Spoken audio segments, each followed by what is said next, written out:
Thank you for coming, sir. Please allow me to introduce these two. This is the Traveler, and next to her is her travel companion, Paimon. Ah, yes, my daughter has mentioned them from time to time. It's a privilege to finally meet them in person. But we may skip all the pleasantries for now. What is the important matter you wish to discuss with me today? Well, we wanted to bring this transaction record to your attention. There's something on this record that we're all pretty curious about. So, that's what you found? Huh. Seems like I can't keep everything from you much longer. If you wouldn't mind, we'd like an explanation. Well, it's a long and difficult story. And to be perfectly honest, I'm not sure if I'm doing the right thing. What I do know, though, dear, is that the truth will bring you no solace. If anything, it will likely cause you a great amount of anguish. Wait, me? Yes, I understand perfectly why you came to see me. And I am touched by your collective commitment to do the right thing. But knowledge always comes at a price. And sometimes, as they say, ignorance is bliss. Your father, Kusela, and I both believed that. Of course, you have the right to seek and learn the truth, but I must warn you. The facts of this matter may reduce everything you've built for yourself into sand, blowing in the wind. If you must proceed, then Kusela's heartfelt efforts will also fade into the wind like a fleeting mirage. His heartfelt efforts? I'm sorry, sir, but I'm not sure I follow.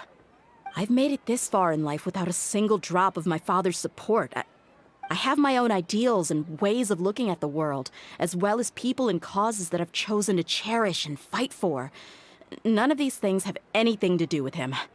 I came here today to support you as the head of the Homayani family. No warning will change my stance on that. I understand.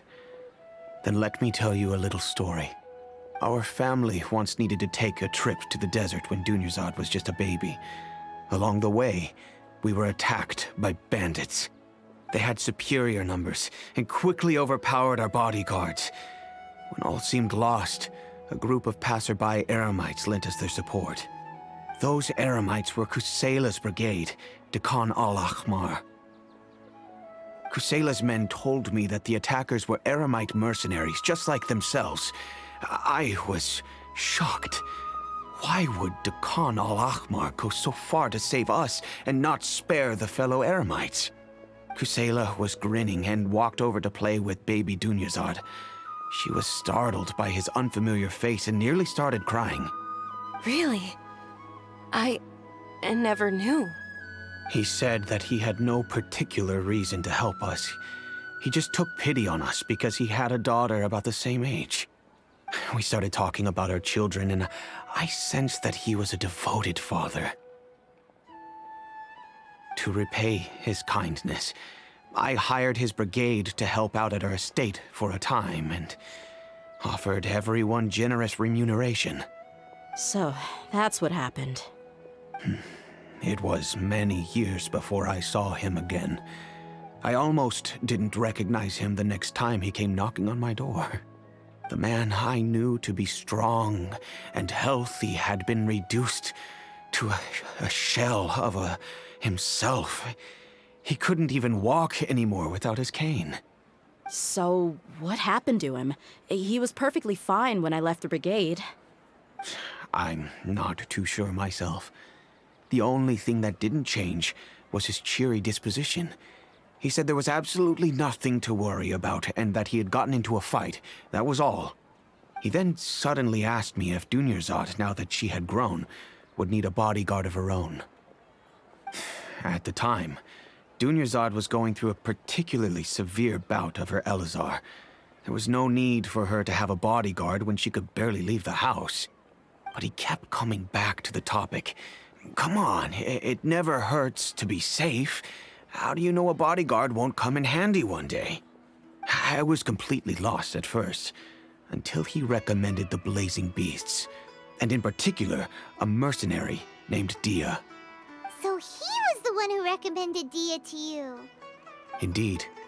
He didn't say it out loud, but it was clear that he saw Deshret's relics as an evil group who would eventually corrupt every member in their ranks. He was already beyond redemption, but he hoped that he would be able to detach his daughter from the vicious world of mercenary life. If Dia could stay in my house and keep working as a bodyguard, then gradually her affinity for the desert would decrease, and she'd be able to leave her previous life behind.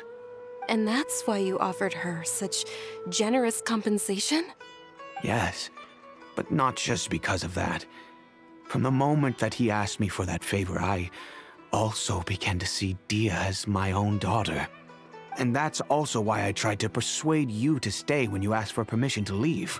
I was willing to spend however much it took. Kusela saved my daughter and I all those years ago in the desert. I could never refuse him entrusting his daughter to me. He was always like that, acting like he's oh so smart and self-righteous. Kusela said that he'd reimburse me for a portion of Dia's fees.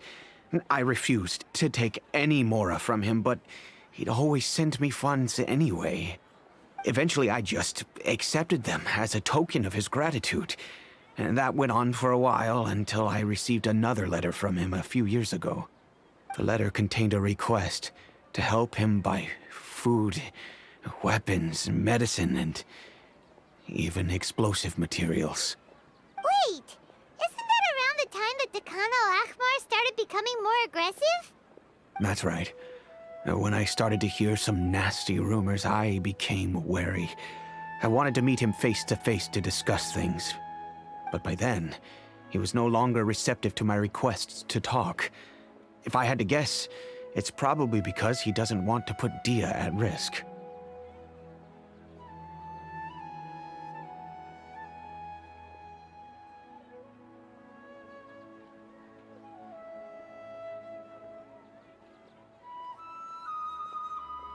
That thought occurred to me as well. I figured that he probably came to me for help because he had nobody else to turn to. After some deliberation, I decided to send him some food and medicine. I turned down all his requests for explosives and weaponry. I am aware that even such a reduced gesture of support could lead to others coming to harm, but I could not simply reject his plea for help. In the end, it probably was the wrong decision. I plugged my ears to the rumors and just chose a solution that made me feel least guilty about myself. If you can, please tell me where he is now. None of the things he's doing right now make any sense if he's just trying to keep me from getting tangled up in his world. If all he wants to do is steer clear of me, then maybe he shouldn't have brought me into this world in the first place. Oh no. Dia, please don't feel that way. I'm just angry because I can't wrap my head around any of his actions.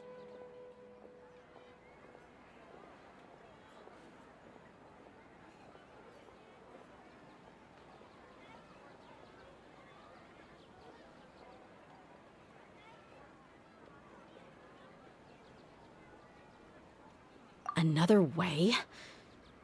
I don't know. I knew him, and he was nothing more than a childish brute. I can't understand what's going through his head.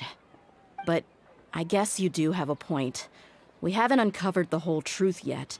We still need to figure out his exact actions and reasoning for these last few years. I'll do my best to help. Of course, anything between the two of you would need to be resolved between you and him alone. I don't know Kusela's exact whereabouts. Outside of supplying his brigade with some goods, I tried my best to avoid getting involved any further with him. However, there's a man on the list named Jawed. He used to be a mercenary in the desert and is now a member of the Corps of 30. He's responsible for supplying weapons and liaising with the Dekan al-Akhmar's merchant caravan. I think he should know Kusela's whereabouts. I've heard that he likes to have a few drinks alone and enjoy the cool wind at night outside the tavern. Maybe you'll be able to find him there. Understood. Thank you, sir. Then I guess this is bye for now, unless... I'll stay and be with my father here. To be honest, I'm still a little dazed and haven't finished processing everything quite yet. My father has indeed done something wrong, but if I think about it, I'm also not sure if there was a right way to handle this problem. I feel like our only course of action is to turn everything we know over to the core of 30 and let them render judgment. Yes. I am prepared to accept whatever verdict they choose. It's time to face my mistakes.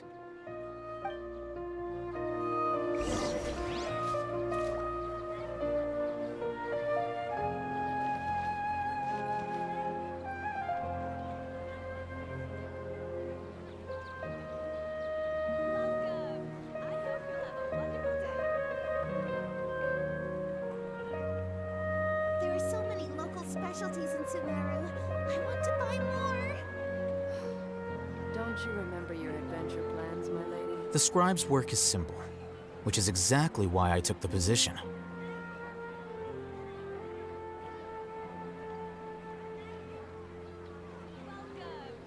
hope you'll have a wonderful day.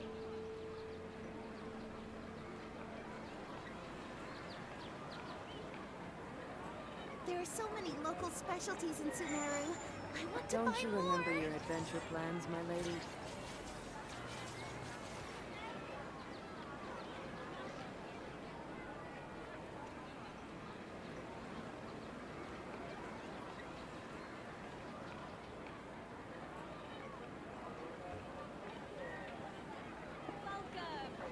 Book learning alone is not enough to cultivate intelligence.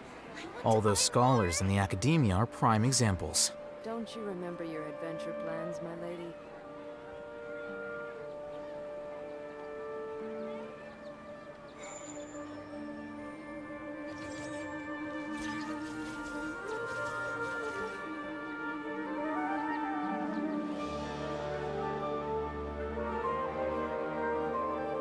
There are so many local specialties in Sumeru. I want to buy more.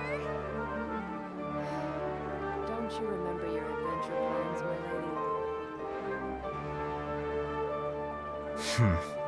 There have been many poorly written applications lately. I guess I'll just have to reject them all.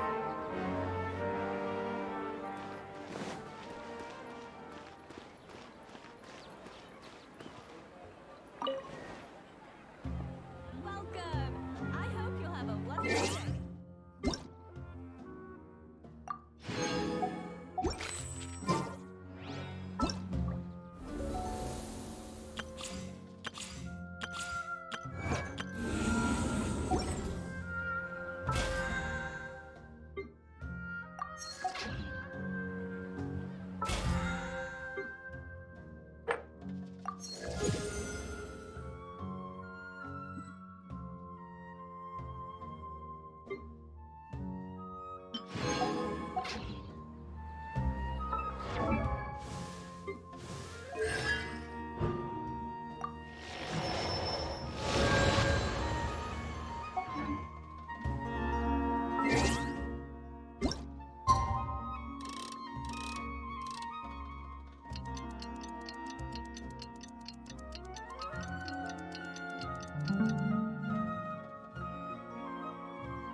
Huh? Who are you guys? I know what you've been up to. Smuggling weapons to violent brigades in the desert while working for the Corps? Pretty bold, if you ask me. Shh! Keep your voice down. How do you know all that? Come with me. We should take this elsewhere. I'll be happy to talk things over once we're somewhere private.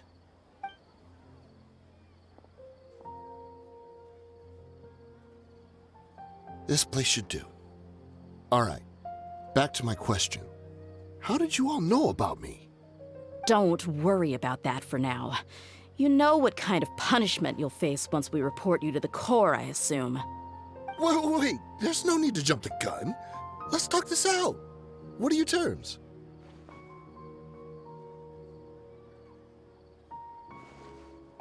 in it for you anyway? Mora? Well, I was a little tight on money at the time, and Kusela took good care of me in the past. I waited in my mind, and I couldn't find a reason to turn the opportunity down. I wouldn't only be helping my benefactor, but I could also make some quick Mora. Let me tell you how it is. We're investigating Dakan al-Akmar, and we're gonna put an end to their operations. If you provide some help for us, then we might just put in a good word later to reduce the terms of your punishment. Hey, why don't we discuss this a little first? Listen, I made quite a bit of Mora from my last run. You just give me a number, and I'm sure we can... Shut it. My patience is running out. You should know when a mercenary is after something other than money. All right, sheesh. But you gotta promise you'll put in some nice words for me later. They're always on the move. Here's the spot they were at the last time I made my delivery to the desert. Feel free to go have a look. I'm just telling you though, it's not on me if they're not there anymore. Sure. And then you can forget about any nice words from us. Hey, come on. Now you're just being unreasonable. Really? And how do I know you're not leading us straight into a trap? Don't forget, you're the one with no bargaining chips. All right, I get it. Why don't you go take a look, and if they're not there anymore, I'll try to figure out something else for y'all. Now that's more like it. Let's move. And as for you, try to stick around the city until we get back. You don't want us to call the folks from the Corps and have them drag you back to the city.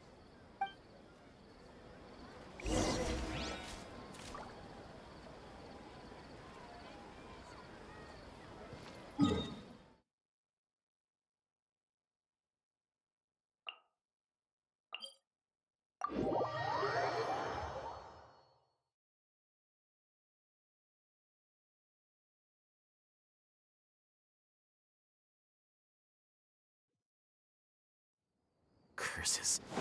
There's sand in my shoes.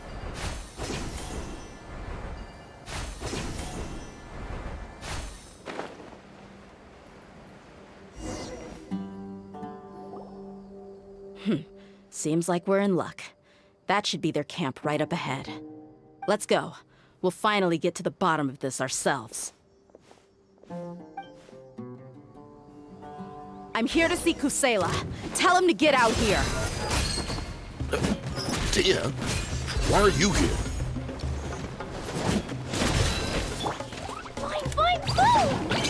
Cascade! Here you are.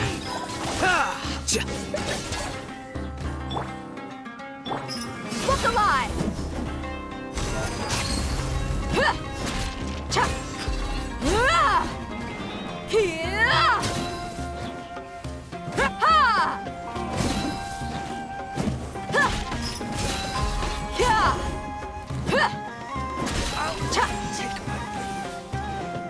Let's get it on!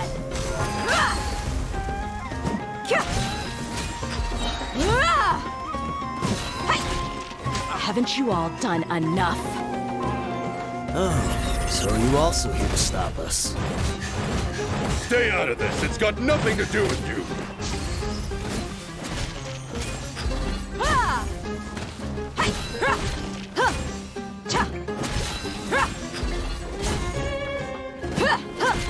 Look alive! Hi! Hi!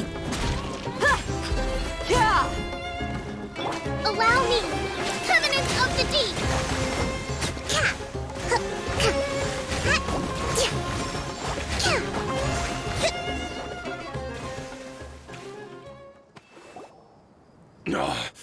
She's so strong. Enough fighting. We all know each other, and I don't want to take things too far. Just bring Kusela to me. There's no use hiding him anymore. Did you understand a single word I just said? Or do I need to bash your skull in some more? All right, everyone, let's all just calm down for a second. Dia, the boss can't come out and see you anymore. He died a long time ago. What? Seems like you've been out of the loop for a while. Guess that's for the best, though. At least, that's what the old man wanted. When did he die? What happened to him? A few years ago, Kusela broke up Dakan al-Ahmar and went to the Deshret's Relics headquarters by himself. So is that when you guys started acting up? We would prefer to call it taking revenge. Every last person in Deshret's Relics must pay in blood for what they did. Let me start from the beginning. Dia, do you know how the head of the Relics maintained order internally? Overwhelming strength and unquestionable authority? Those were a part of it, yes. But just those on their own weren't enough. They had another tool at their disposal. They called it a person's record. Regardless of whether they joined by their own will or were coerced, every person in Deshret's Relics were forced to leave a record of themselves at headquarters. Whether it be their deepest sin, some unforgivable act, or their most immoral exploit, the record served both as a symbol of loyalty and the perfect material for blackmail. That's precisely it. Every one of us have a record. Me, Bashar, Tikriti, and all the boys who grew up with Dia and ended up joining our ranks. But you, Dia, you were never asked to provide a record, were you? I never even knew this was a requirement. You were probably the only person in all of Deshret's Relics who didn't know about it. Ever since you were born, Boss had been trying to shield you from this organization's sinister rules. Not only that, but he also banned all of us from committing any nefarious acts. He said he'd take care of the dues we had to pay regularly to headquarters. But in the end, he was just an ordinary person. What could he do?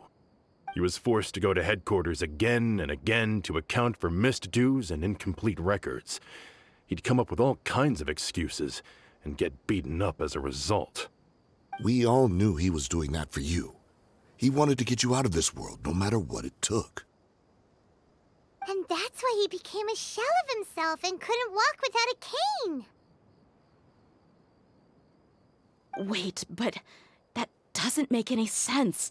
I didn't know about any of this, and I'd never seen him get injured or beaten. Because you were too young at the time. How would you ever tell between wounds from a beating and wounds from battle?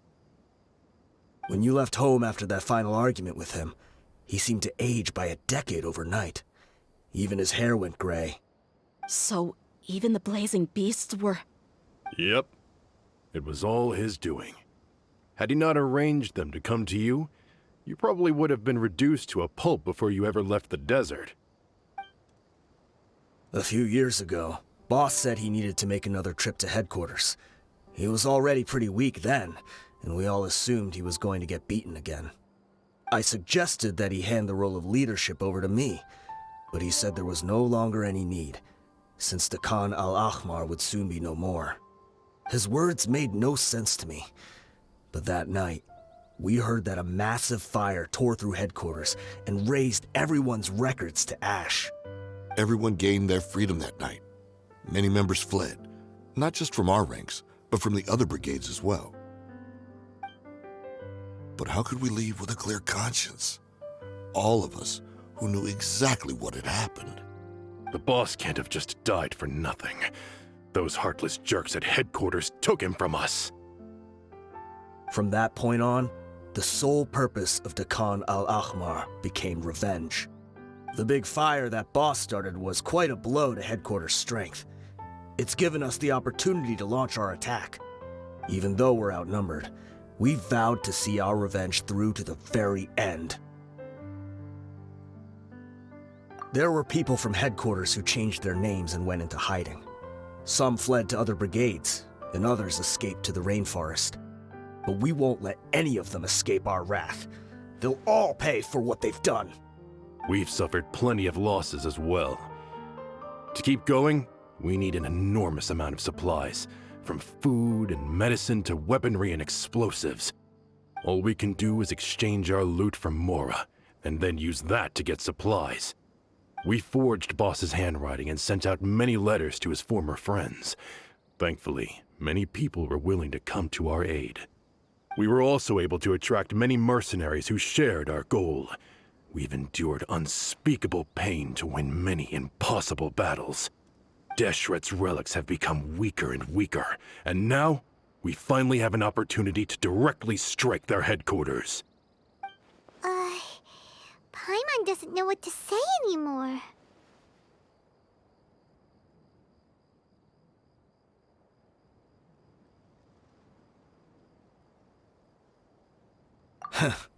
We do know right from wrong, but we were sinners from the very beginning. We do not deserve the freedom that the boss won for us with his life. Boss always loved his old-fashioned hero stories. Those tales about sacrificing yourself to save the world. We used to always laugh at him for it. But in the end, he really went and lived those stories out himself. As for me, I never considered myself a hero. We're all the lowest of the low. We have no right to even imagine such an existence. But maybe those hero stories he liked foreshadowed everything that was to come. The spirit of the hero touched all those he had saved, and more people joined his cause. Maybe we were all just acting along with the play in the beginning. But as we acted the parts and recited the lines, we were drawn in. And now, we want to see the story through to the end. I'm sorry, Dia. I know you always found us insufferable ever since you were young. Just think of this as a madman ranting. I'll go with you. Huh? Dia? You wanna go with them? I grew up with these guys, and I know they're not bad people. It's just that some situations get so bad that it's difficult to tell good from evil. All I know is that Deshret's relics must be destroyed. Furthermore, I want to go see the place for myself. I want to know if my father is still there. I know you don't want to get involved in this, so there's no need for you to tag along. I can do this on my own.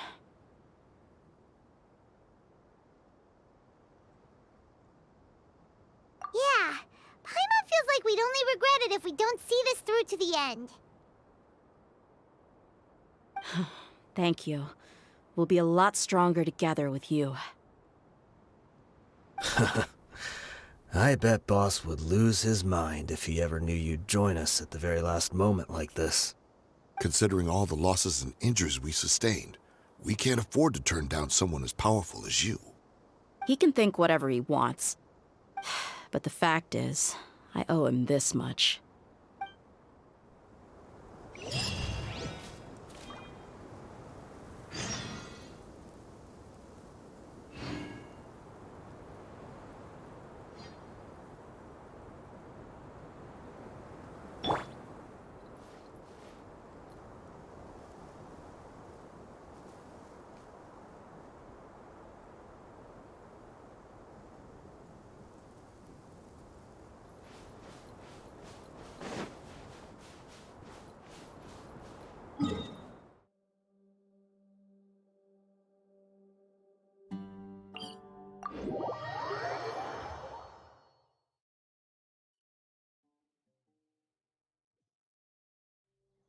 This weather is perfect for doing nothing at all.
They sure didn't run into much trouble on the way here. Should be. I don't think they have enough manpower left to post guards and defend their perimeters.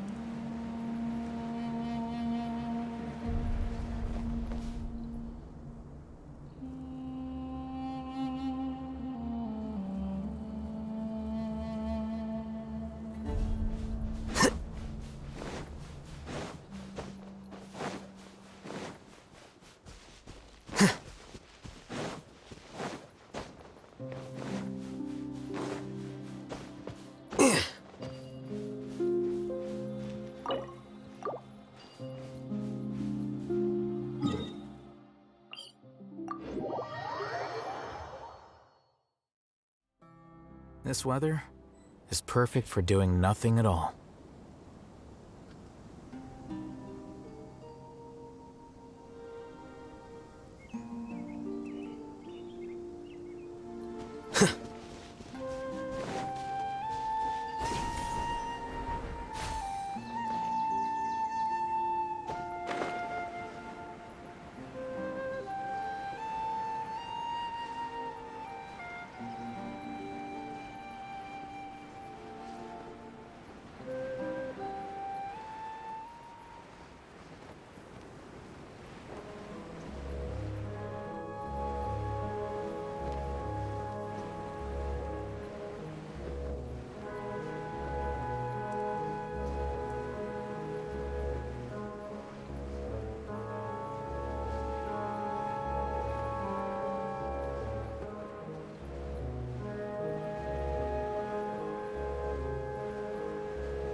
Wow. Paimon didn't expect it to look like this on the inside. They should all be holed up in here. Don't know how many people they've got left, though. Who cares? We'll round up all of them. Still, we should be careful. Even if they've only got one shot left, it could still take us out. Yeah, we'll know what they're really capable of once we've landed some hits on them. Deshret's relics may have been a force to be reckoned with before, but their name means nothing now. Yeah, they don't stand a chance with you here. I'll take the lead. I've been here once before.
We mercs have one simple rule. Whoever pays the most is your new boss.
Let's get it on!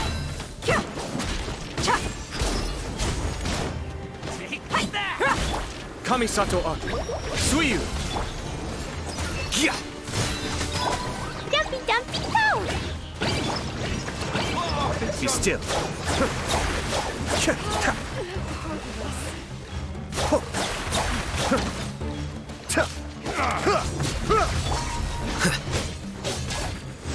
Flicker.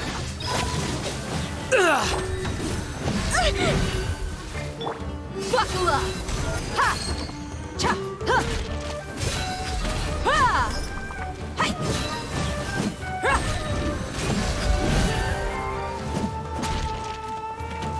Cha! Ha! Ya! Ha! Ha!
Where do you think you're going?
Gloves off!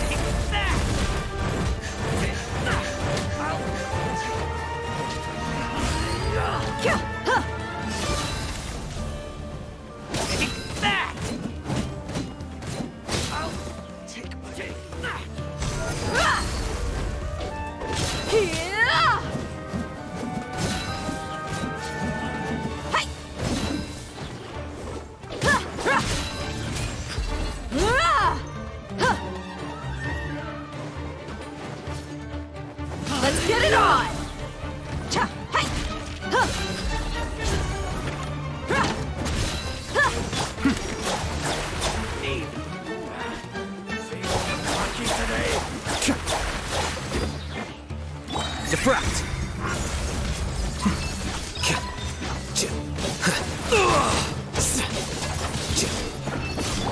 Boing, boing, boom! Dumpty, dumpty, dump! Mind the deluge. Rust and rebuild! Torrent, bring refuge!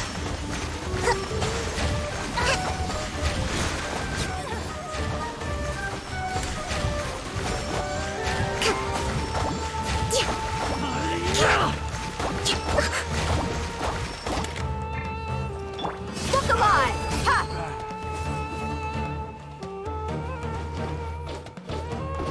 You're dead meat! Cha! Ha! Ha! Kya! Hai! Ra! Ha! Kya! Ra! This way, follow me. We're almost there.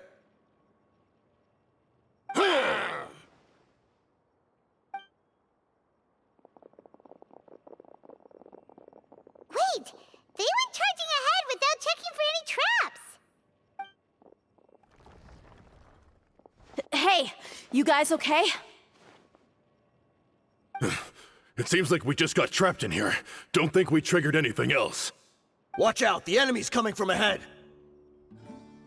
Well, now that things have come to this, seems we'll have to fight our way through. Don't worry about us. We knew something like this could happen. Go and take a look around. There could still be another way through. Let's go! We can't let the boss down!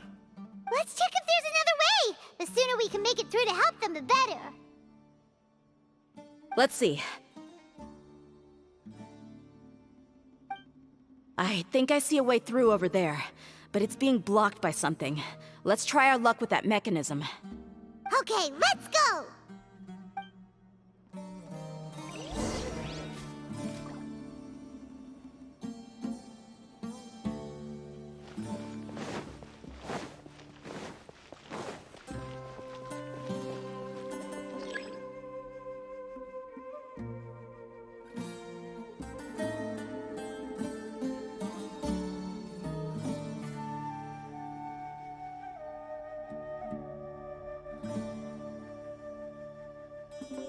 My people are used to the desert life, but still, I hope that one day they'll be able to find an oasis of their own and leave the sandstorms behind for a better life.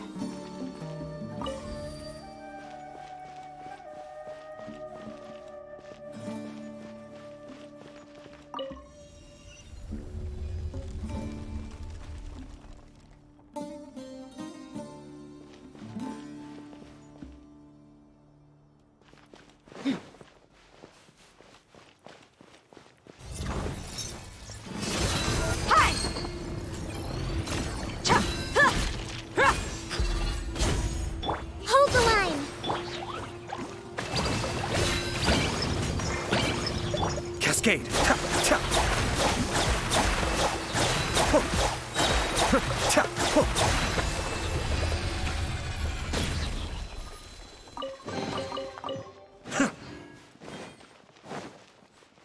Another mechanism like the one before, but this one's being blocked off in the middle. We just need to adjust it a little.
Adept's beckon.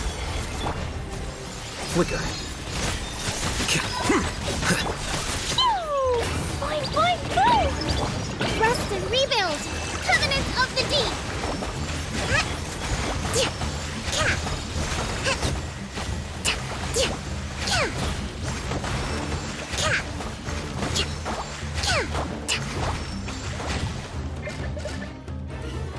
Buckle up! Cha! Huh. You asked for it!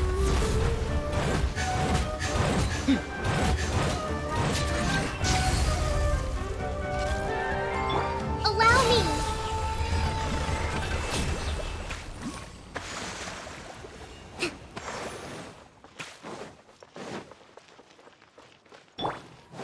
The process of elimination. Be still.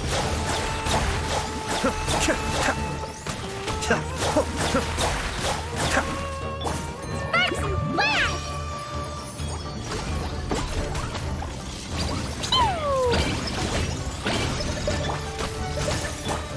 Look alive! Hi! Huh. Yeah. Huh. Huh. Cha. Yeah. Hi. Boing, boing, boing! Yeah! Yeah! La la la! Rest and rebuild! Torrent, bring refuge!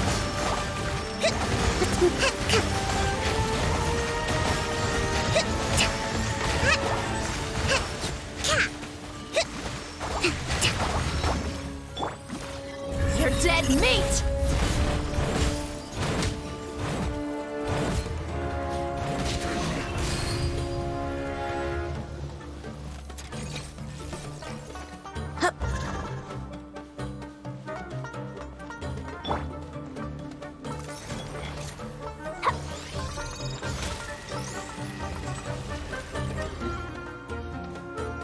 Woo!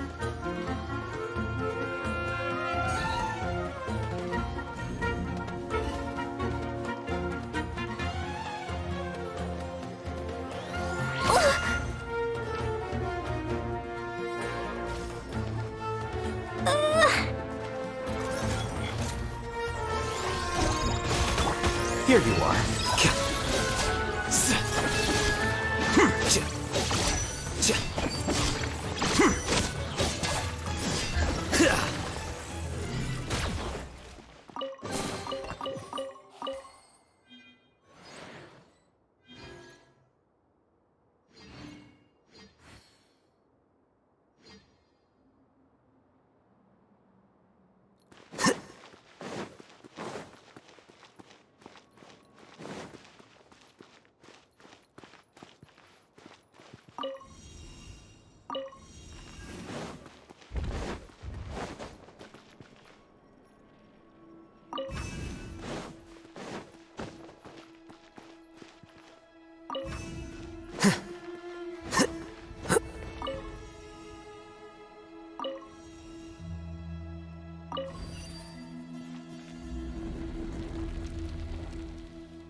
Wait. Huh? No. Whatever.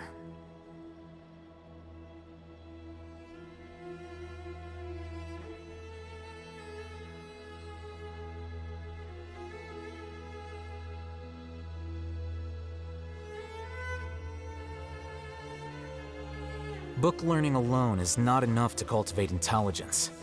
All those scholars in the academia.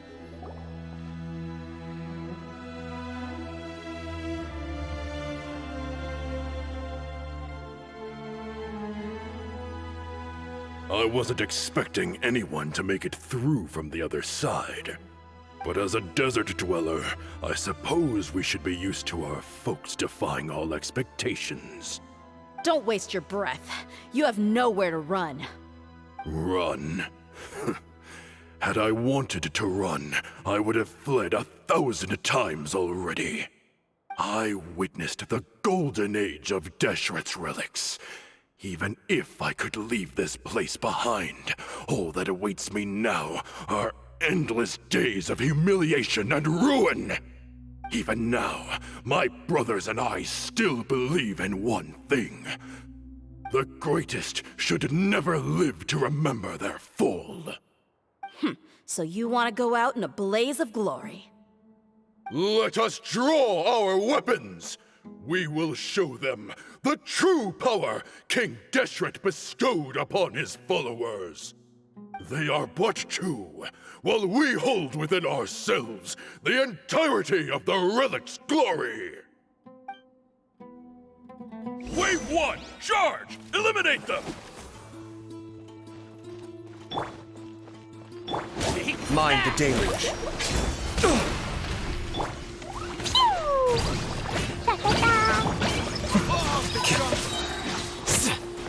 Defract! Let's get it on! Ha! Ha! Cha! Ha! Kya! Boing, boing, boom! Woo! Hold the line! Billowing surge!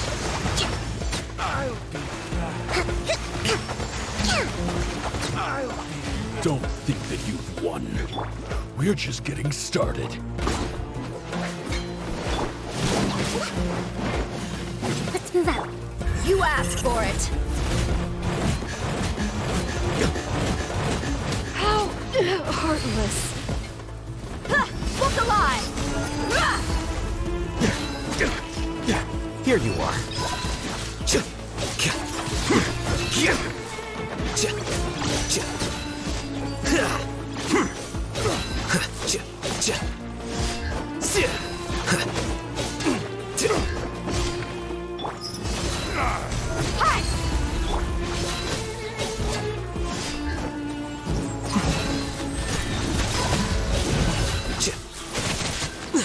I need more time.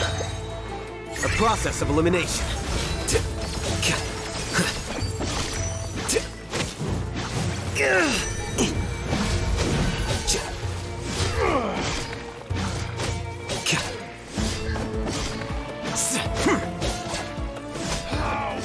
King Deshret will not abandon any one of his followers.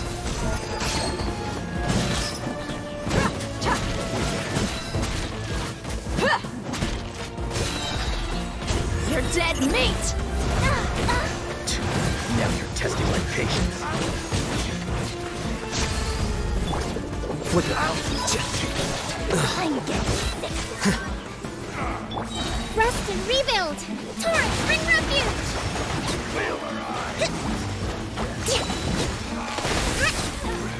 Brothers!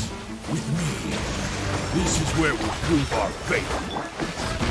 Do you all just want to die? None of us plan to leave this place alive!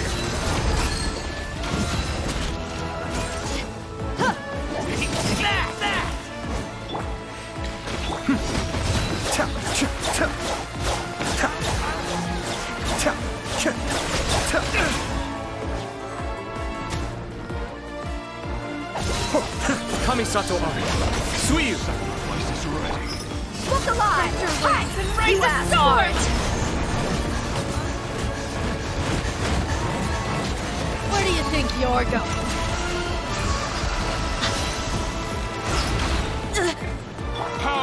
Here you are.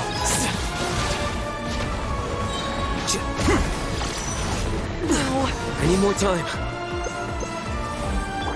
Buckle up! Goodbye. But we'll meet again. Defract! Jumpy, jumpy, go! Boing, boing, boom! Ha! Hold the line! Covenants of the deep!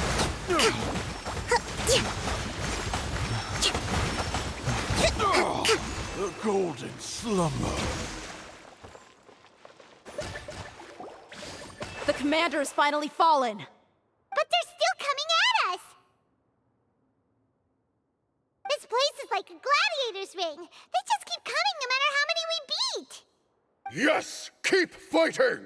There's no need to fear, and no need to back down! This is our last stand! When the next wave comes, try to draw away their attacks. I'm going to see if I can take out that high platform.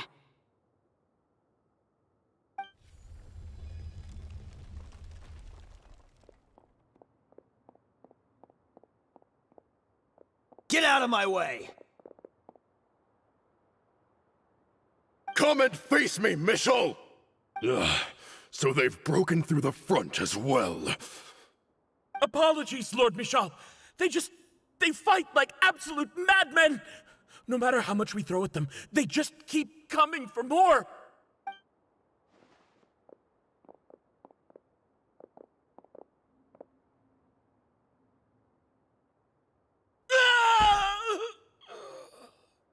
So, it would seem like this is the end. Time to pay for everything you've done, Michel. You think I would give you that opportunity? I will be buried in the sand, alongside all the rest of our fading glory.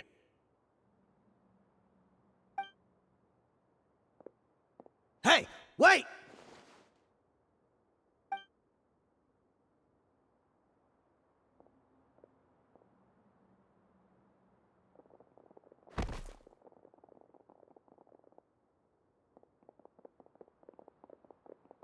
We were too late.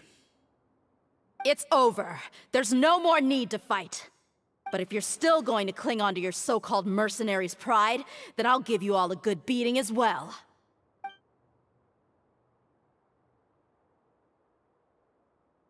Hey, Deer! I found the mechanism. I'll get you all back up here right away. Let's go.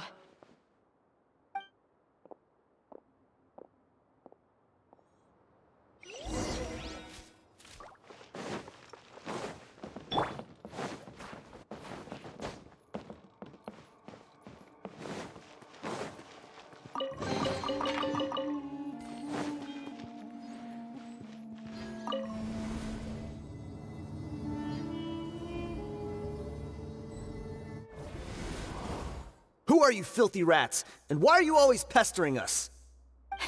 You call yourself a member of the infamous Deshret's relics, and you still can't even tell who's made it all the way to your headquarters?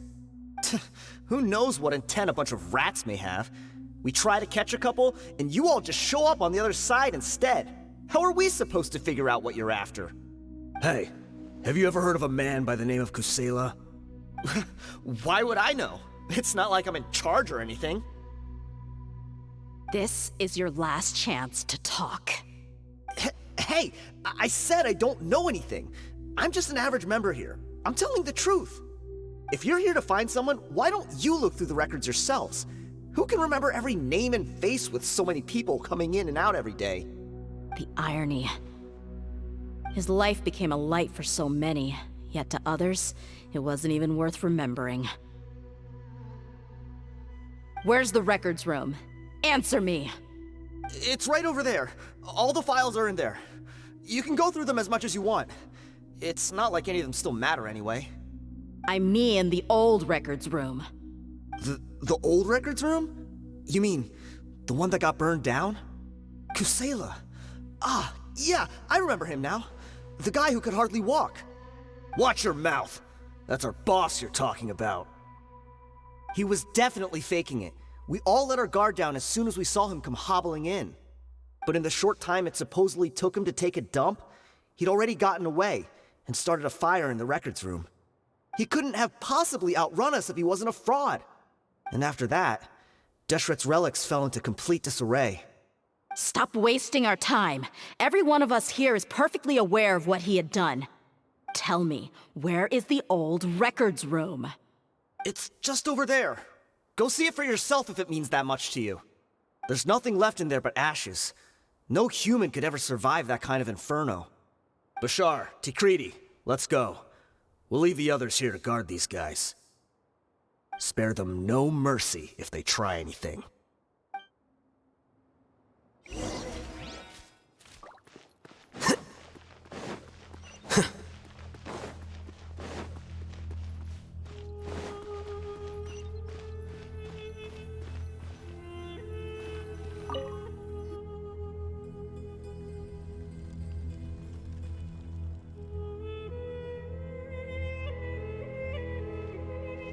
So, this was his final destination. How did he do it? Getting past all the guards with a limp and sneaking in here to start a fire? If he was nimble enough to do that, then he must have been able to get out of here after starting the fire, right? Tia. I'm sorry. I know it's just wishful thinking. Let's look around. Maybe we can find something that's been left behind.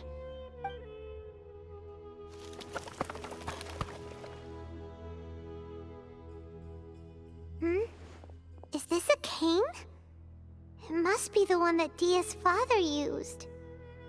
Kusela. Thanks for everything, boss. We're fortunate to somehow find that cane after that fire. Let's split up and look around some more. What if something else has been left behind? But what else could survive a fire like that? Huh?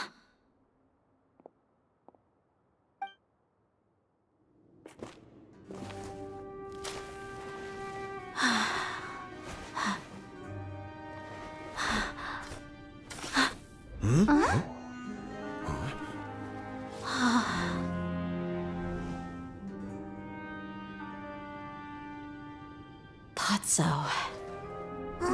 Wait! Isn't that the toy sword you played with as a child?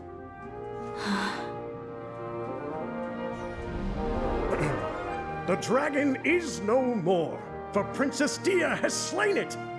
Its head now hangs above the city gates. Her bravery has brought eternal peace and prosperity to us all. Dia, come on. This is the most important line. You can do it. But Dia, you defeated the dragon. Everyone's waiting for your speech. Still too shy, huh? All right, I'll do it. I hereby proclaim our victory. Evil shall plague us no more.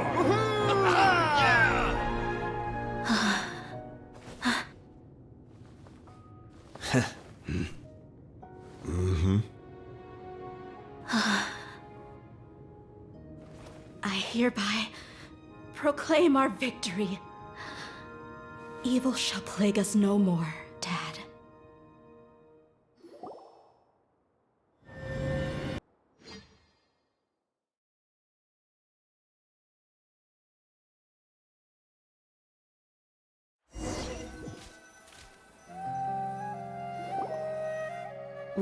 What's this?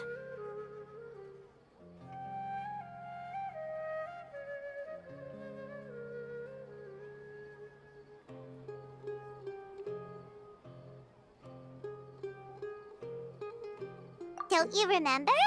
You asked Paimon what she would do if she were to wake up tomorrow with loads of money.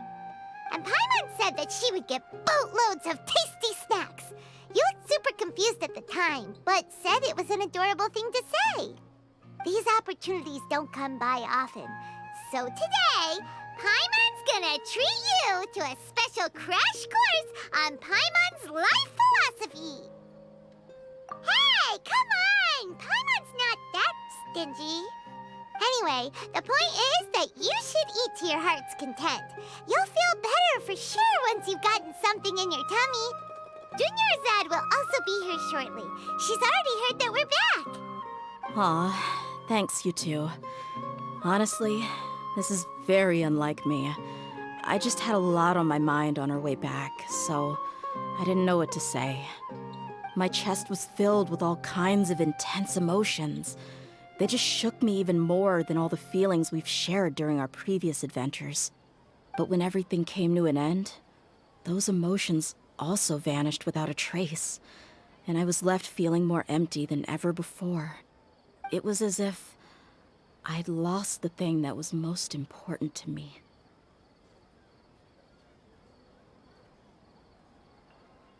Yeah, you're right.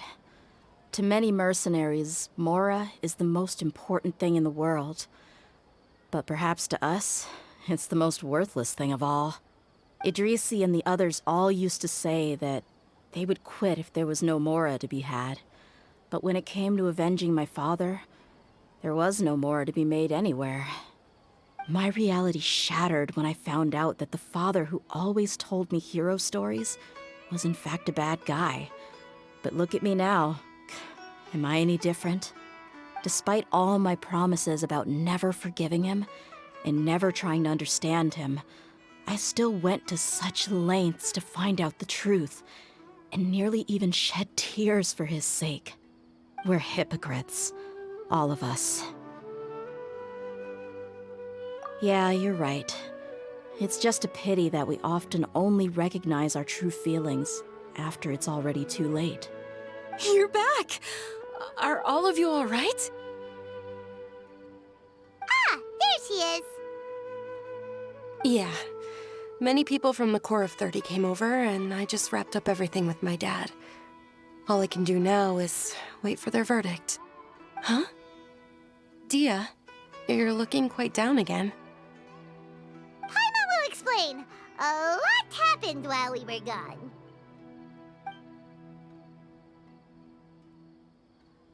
I'm sorry. I really should have controlled my emotions better. I just... It's all right, my lady. You were hurt by all of this as well. Truth be told, I'm starting to feel a little guilty watching you cry like this. But Dia, your pain must be even worse. You shouldn't need to comfort me. Hey, don't worry about me. If anything, this whole thing has finally shown me the difference between illusion and reality. My father probably thought that people could settle into new lives as long as they moved to a new environment. That thought has even crossed my mind a few times. It's like saying, what's wrong with adapting to a new life? However, there was always something deep within my mind that refused to accept it.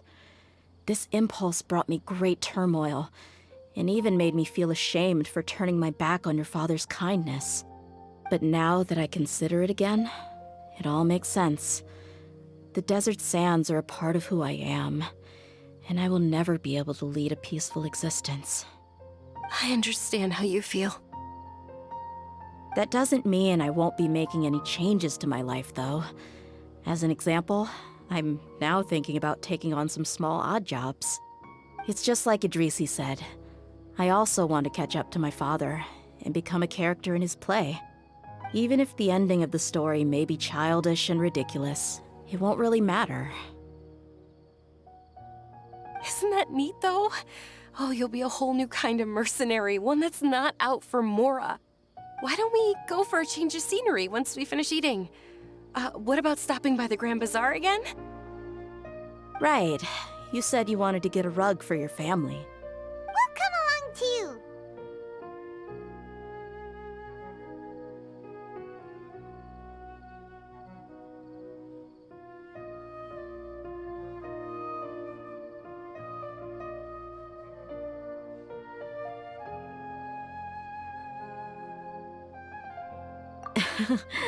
I can't thank you enough for taking care of me this entire time.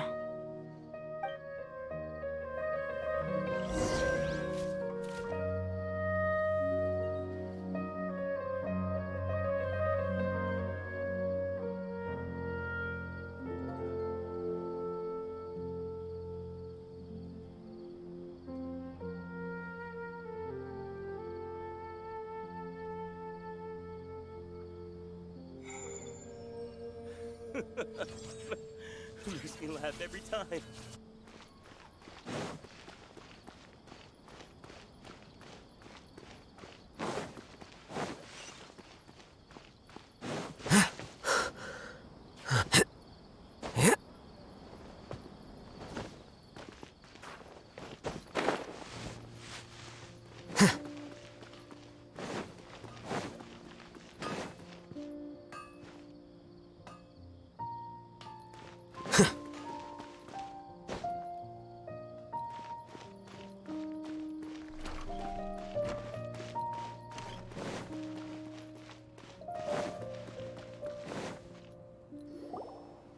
Oh, this rug here is quite something.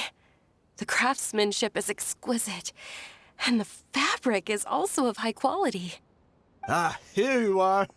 Finally, I found you. Hey! Aren't you that mercenary who bit his tongue?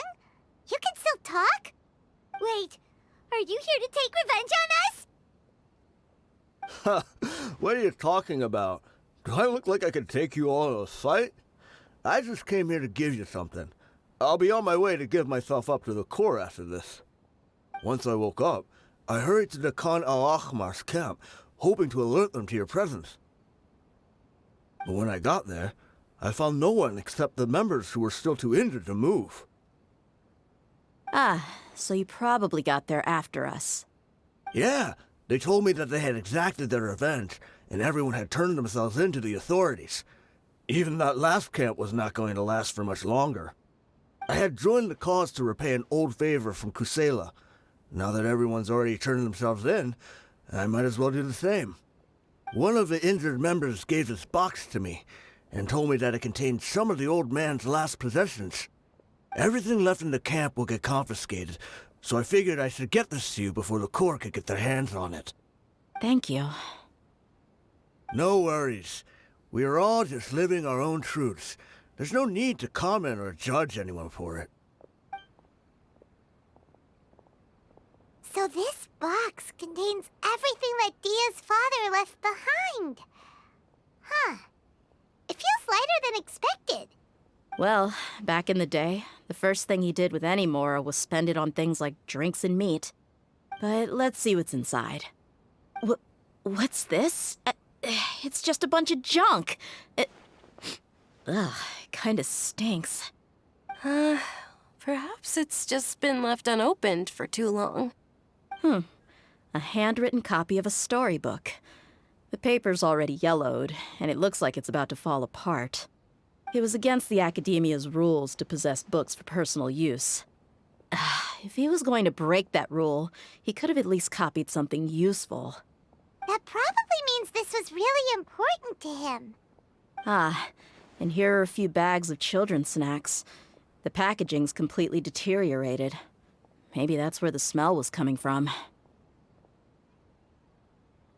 Did he get those for you? Yeah, but here's the thing, though. Even when I was a child, I was never a fan of these kinds of snacks. He'd always say that he got them for me, but in the end, he always ate more than I ever did. Who even leaves snacks in a box like this anyway? Isn't that just common sense? Forget it. Let me see what else is in here. A razor, some buttons, some round iron tiles, a wooden toy puppet, a wool scarf, which from the looks of it probably belonged to a woman, and a hair clip? Why are these things here? I'm suddenly feeling a little scared. I'm sorry, my lady, but this is just the kind of man he was. He probably saw this box as some kind of personal trash heap and dumped any and everything in there. 2 empty liquor bottles. Tell me, you guys, are these the kinds of things that a normal person would leave behind? Huh? There's something in the bottle! Oh, you're right. All right, I got it out. It seems to be a piece of paper with some writing on it. The bottom part's all damaged from moisture, though. Let's hope the writing didn't smudge. I was suddenly seized with an urge to write a letter after finishing this bottle. I just folded it up and left it in the bottle, though. If I end up forgetting about it, it won't really matter. To Dia. It's a letter for me? It's all right. I'll just read it out. If he went to the trouble of writing a letter, there must have been some important things that he wanted to say. Or at least record down. My condition's becoming worse and worse. Can't even walk without a cane anymore, much less go out and have fun. Guess I don't have many days left. If you're reading this letter, then I suppose I'm already long gone. You were adorable as a baby. Everyone loved you. And regardless of whether you were crying or laughing, everyone enjoyed having you in the group. But once you grew a bit older, you were no longer nearly as happy or cute. It's probably Idrisi's fault. He was never up to any good. Can you believe this guy? He can point the finger at himself. Anyway, back to the point. To summarize, I'm writing this so you would know not to feel sad for me, even if you end up finding out the truth. The reason being that I was never your father to begin with. Wait, what? Surely, he must be joking, right? I don't know. I was quite formidable when I was young, and 100 times cooler than some so-called flame main. Really felt like the whole world was under my feet. With just a teeny tiny bit of effort, I felt I could rule over the entire desert. But as fate would have it, I went out into the desert for a drink one day and discovered a baby in the sands. It was you. You were just lying there, small and helpless. You were so tiny that if the wind blew for just a little while longer, you would have been buried forever. But your cries were so loud they made my head hurt. Now that I think of it, you really were a bundle of energy. Sounds like he's serious. I told Idrisi and the others that I had slipped up with a woman while out and about. None of them even doubted me. I'm sorry that I had to lie to them for so long, but I really had no other choice. I was their most esteemed leader, after all. It's not like I could just tell them that I suddenly wanted to play at being a father. At this rate, I'll puke up all the liquor I just drank from this bottle. Anyway, Dia, you possess the kind of freedom and kindness that we could only dream of.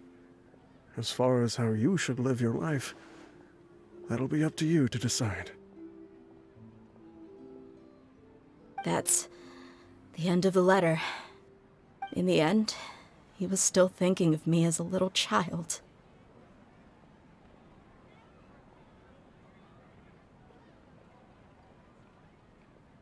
I suppose, or I would have suffocated under the sand a long time ago. He was a good father to you. The fact that he wasn't a blood relative doesn't change that. Yeah. It's just a pity that we had to learn the truth of everything like this. Do you already have some ideas about the decision that he wanted you to make? I do. If he first found me alone in the sands, then I want to try my hand at finding the person who abandoned me. I just have one wish. To tell them a story. That there once existed a childish and foolish jerk with a heart of gold. And that only under his care was I able to grow and mature into the person I am today. If you end up finding any leads, can you share them with us? We go on adventures all the time. Maybe we'll be able to find some information for you. Sure, I appreciate it. I wasn't expecting you to be so enthusiastic.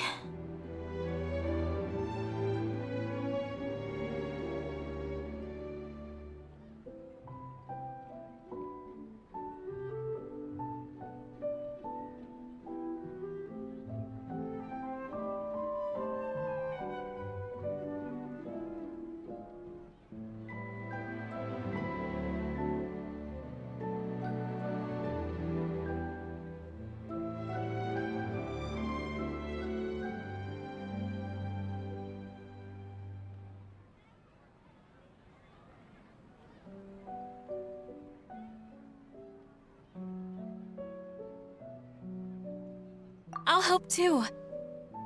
Thank you. All of you. Thank you so much. My life has certainly had its twists and turns, but I've always considered myself lucky. Because no matter where I've gone, I've always been surrounded by incredible kindness.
Good day, you two. It's nice to see you here at this festive time. So, got any jobs for us? I'm afraid I'd struggle to find you any commissions in the near future. With the arrival of the Windbloom Festival, the only task most Mondstadters are busy with is preparing gifts for their loved ones, but it's customary to do this oneself without assistance. Think of this period as the off-season for the Mondstadt branch of the Adventurers Guild. Spring is here, love is in the air, and everyone wants to relax and enjoy themselves.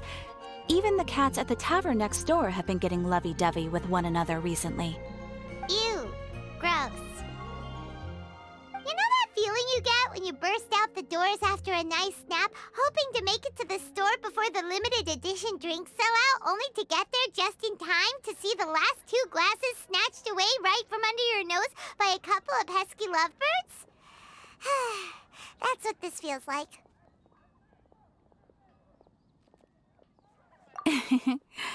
Perhaps you two could simply take this chance to...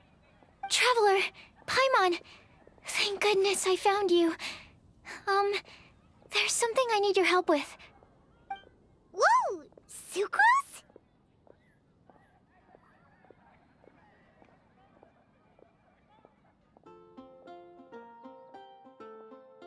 Go ahead, Sucrose. We don't have anything else to do right now anyway. Phew. Okay. Here's the situation. I've been appointed as the Windbloom Festival's special ambassador by the Knights of Favonius this year. My task is to do good deeds for people during this festival of gratitude and love. Nice one! So how did they decide who to appoint anyway? They spun an empty bottle donated by Angel's Share inside a circle with all our names on it. Whoever's name the bottle stopped at got chosen. I think so too. But everyone said that it was to make it fair, so everyone had an equal chance to become the special ambassador. The thing is, I'm not great at dealing with people, so I was really daunted by it at first. But I'm still glad that I got this role. Luckily, I came up with a way to spur myself on, which has helped. Have a look.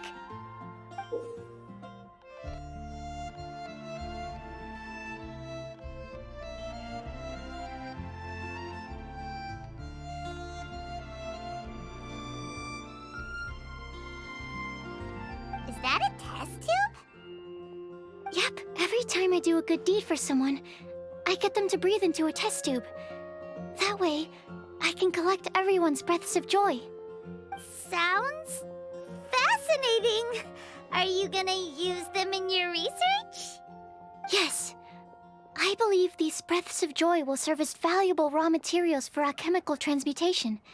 With any luck, I'll be able to produce something truly miraculous.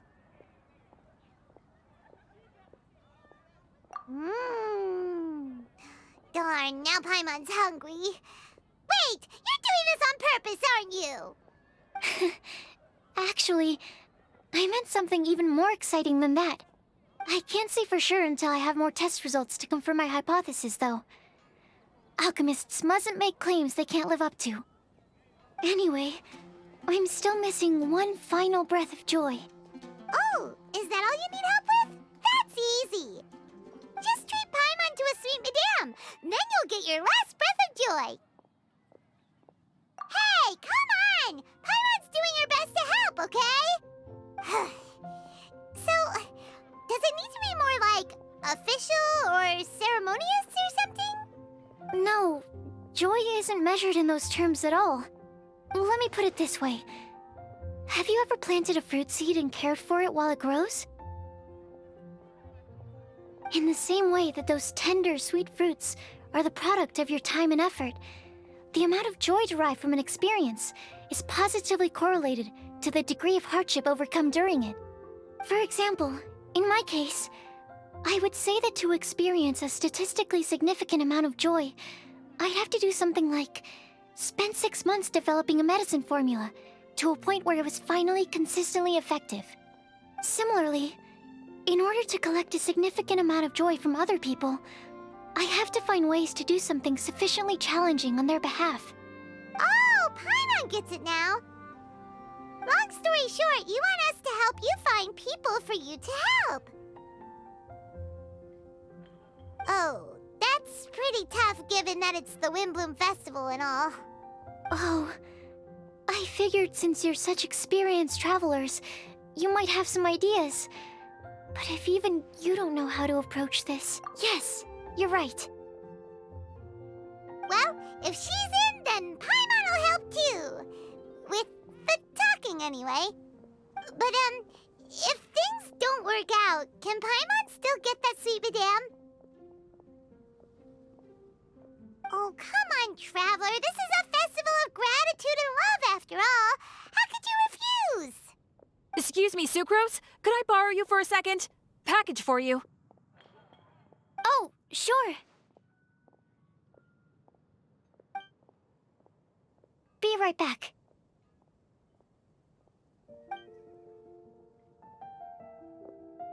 Wait! Is that who Paimon thinks it is? That's Kale, right? When did she arrive at Mondstadt?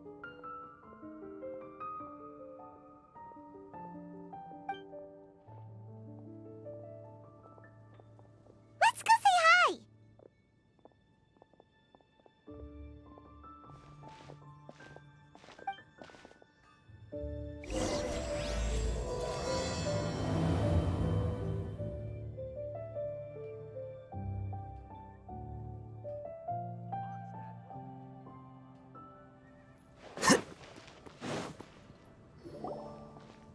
Kale! Hey!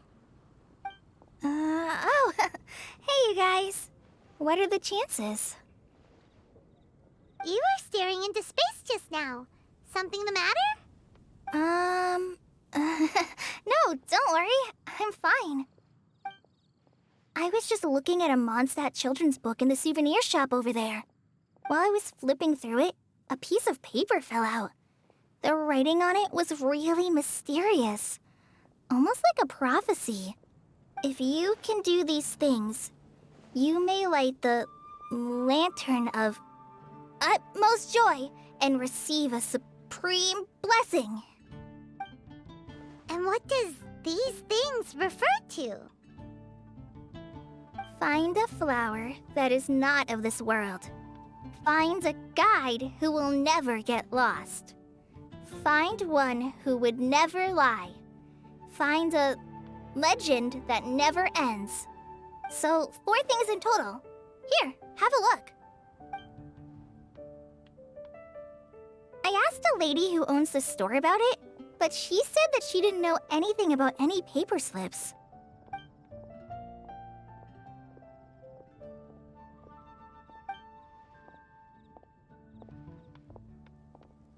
Hi there. Sorry to butt in, but what's the name of that storybook you just mentioned? Oh, it was called The Breeprincess. That is strange. I've read that book, and it sounds like that note you found has no relation to the story at all. Do you know her? Let Paimon do the honors. Kale, this is Sucrose, an alchemist with the Knights of Favonius. And Sucrose, meet Kale. She's a trainee forest ranger from Sumeru's Avidia Forest. Hello. Hi.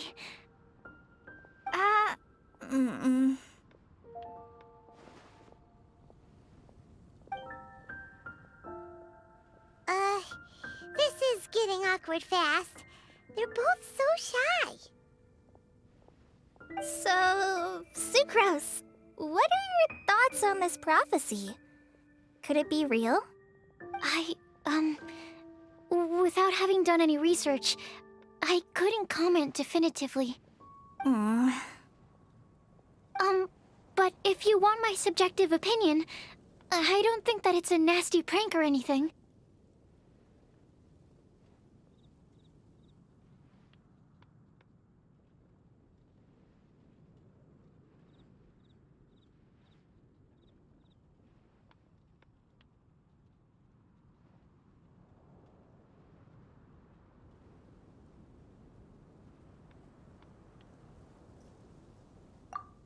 The only people who read children's books are those with a childlike wonder and imagination.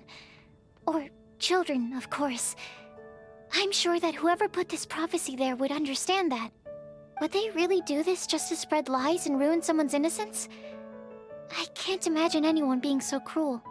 That's a great take. I love it. Exactly. Who would want to hurt a child's feelings? Okay, so what do you think the blessing is, Sucrose?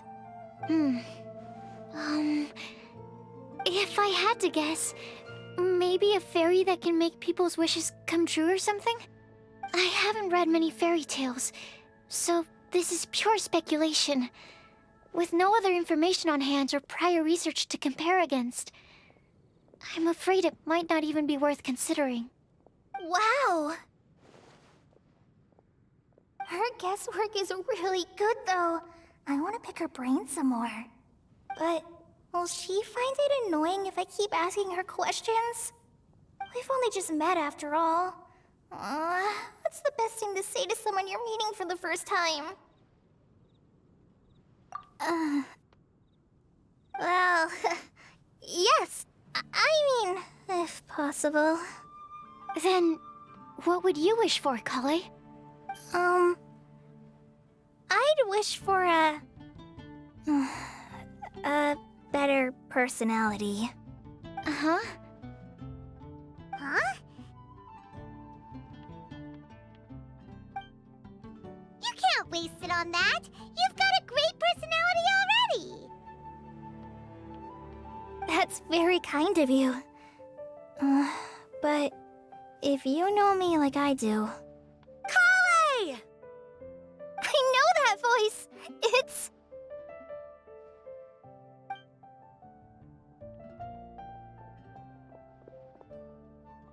Kale! You made good time, huh? You're way earlier than I expected. I spotted your green hair way off in the distance. Good thing my eyes are sharp, or I'd have missed you. Amber! Have you been doing well? Did you finish all the pita pockets I brought you last time? You bet. They're getting yummier each time you make them. Huh? Wait, remind Paimon, have you been to Mondstadt before?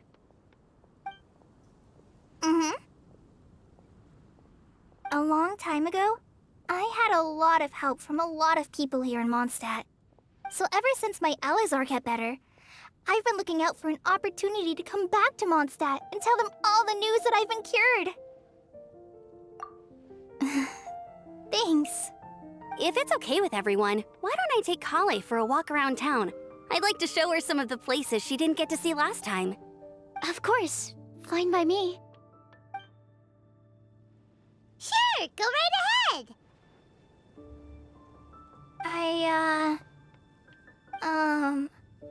Sorry, Amber. I agreed to meet my traveling companions by the city gate in a few minutes, so I can't go with you just yet. Oh, that's all right. In that case, you guys go rest up, and I'll go see Master Jean to ask for some time off. Oh, okay. Traveler Sucrose, could you look after Kale for now? I'll come get her later and take her out. There's still a whole bunch of people I need to introduce her to. Sure, no problem. Awesome. See you later then.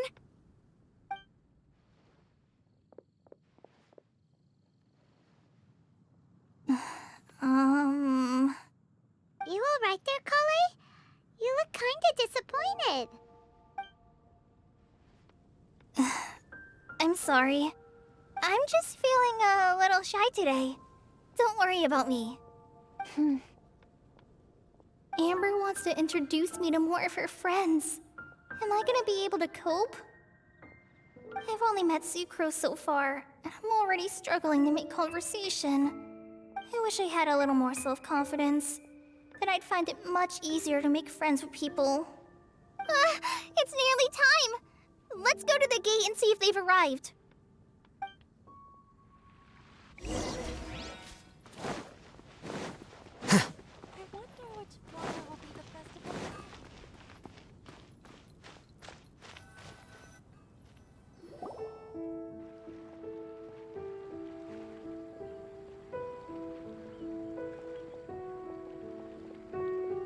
Why is this humble windmill such a great view? I mean, it's understandable. It must have been a long time since you last came to Mondstadt. Because it is the true Great Vayu Viastra?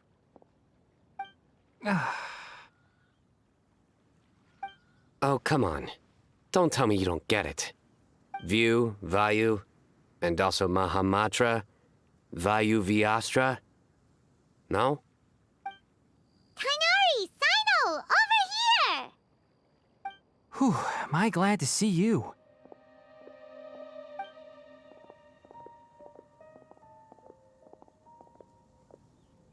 And who's this young lady? Master, this is Sucrose, an alchemist with the Knights of Favonius. We just met. Sucrose, this is my teacher Tainari.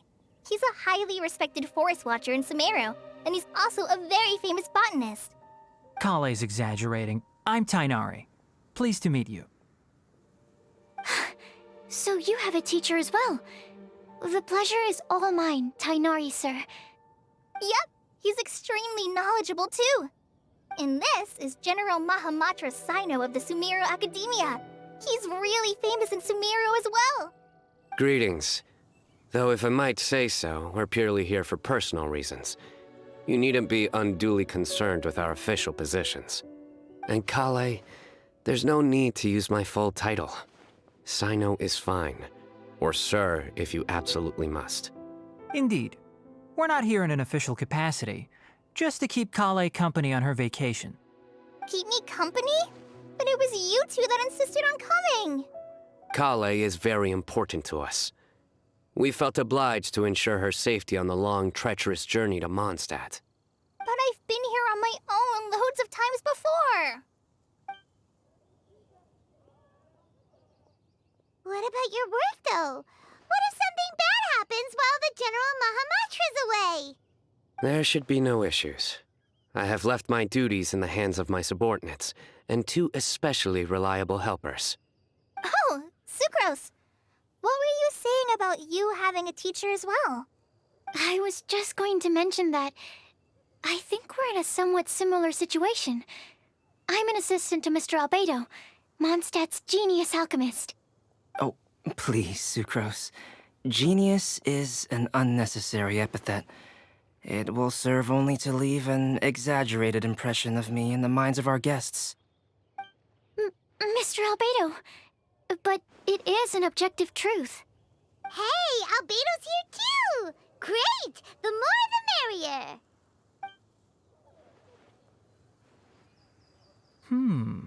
So tell me, Sucrose, since your specialty is bioalchemy, what do you know about the antitoxic properties of the calla lily? Wait! Can we hold off on the nerdy topic for now? Paimon doesn't want to be left out. Oh, as it happens, I've studied the calla lily in quite some detail before, with it being a species native to Mondstadt. I wrote a whole report on my findings. If you're interested, Mr. Tainari, sir, I can go get it for you. We're supposed to be here on vacation, and you're already thinking about how to improve your herbal medicines? Also, I thought we'd agreed to take on new identities for this trip. What new identities? Mine was Adventurer Sino, skilled desert explorer. Tainari's was technological consultant to the treasure hoarders, and Kale's was traveling musician. Very much so. I do wish some of the less cautious adventurers in the Avidya forest would consider coming to Mondstadt instead. What Philanimo mushrooms lack in texture, they make up for in not causing vomiting or diarrhea. Are you contemplating using some compounds from the calla lily as active ingredients in a targeted antidote? Yes, I gathered a few on the way here, and my initial research suggests to me that it could be worth a try. Okay, I got it. But as much as I don't wish to be a wet blanket, it takes a huge amount of experimental data to conclusively prove how different drugs interact. Estimating the total development time would be very difficult.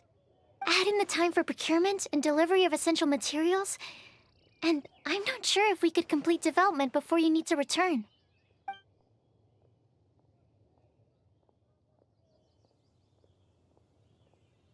Then please, allow me to help. Mr. Albedo. Apologies for my tardy entrance in the present discussion. I understand you're looking to make an antidote for poisonous fungi, correct? If you happen to have some samples with you, or relevant documentation on hand, perhaps you might give me the chance to review them later. But before that, I invite the three of you to look at this. Food and lodging arrangements? Were you quietly writing this up the whole time? Paimon didn't even notice!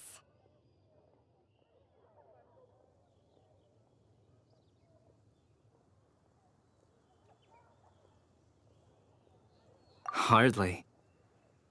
Rather, I should apologize for interrupting a serious discussion between trained professionals, especially after they've traveled so far to be here, when I myself am neither an adventurer, nor a technological consultant, nor a musician. Nevertheless, I would encourage you to have a knowledgeable local arrange your detailed itinerary while you're in Mondstadt. Take a look. And should you find anything here to be objectionable, it can easily be adjusted. This is too kind of you. These arrangements are quite excellent. It looks great! Even Paimon feels like tagging along for the food and board. Wait! Doesn't Paimon's opinion matter anymore? Paimon's technically a guest in Mondstadt too, you know! Very comprehensive. The adventurer, technological consultant, and musician all approve. Thank you. Just one thing. We'd like the chance to cook as well.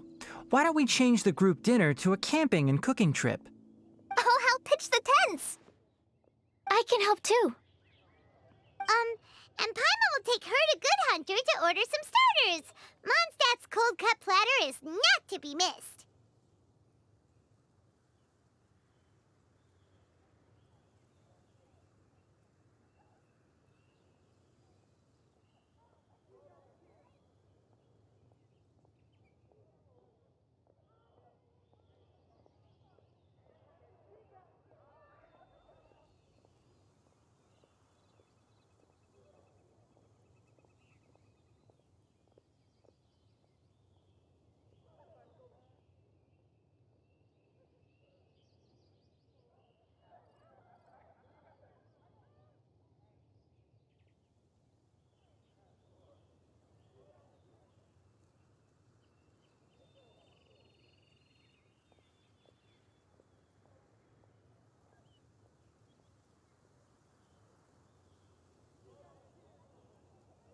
Great, then it's decided. Sucrose and I will bring the three of you to your inn for a quick rest. You two, let's meet by the lake this evening.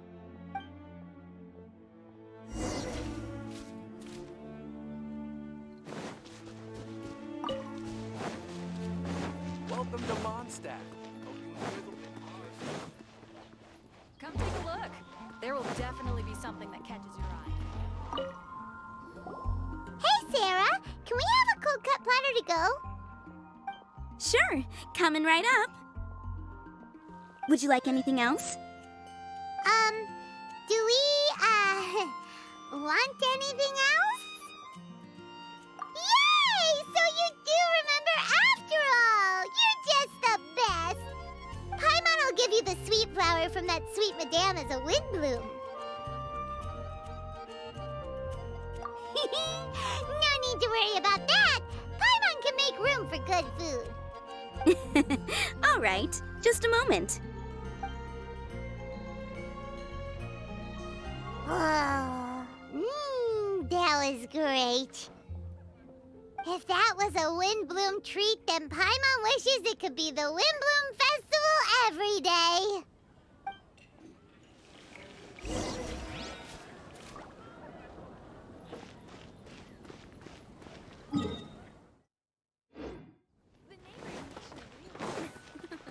I wonder how many bouquets I'll receive this year.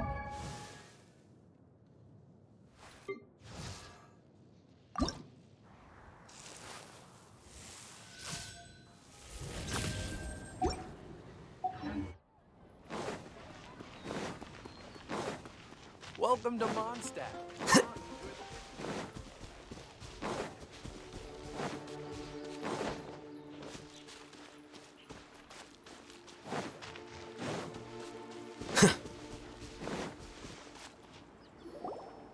All right, looks like we're all here.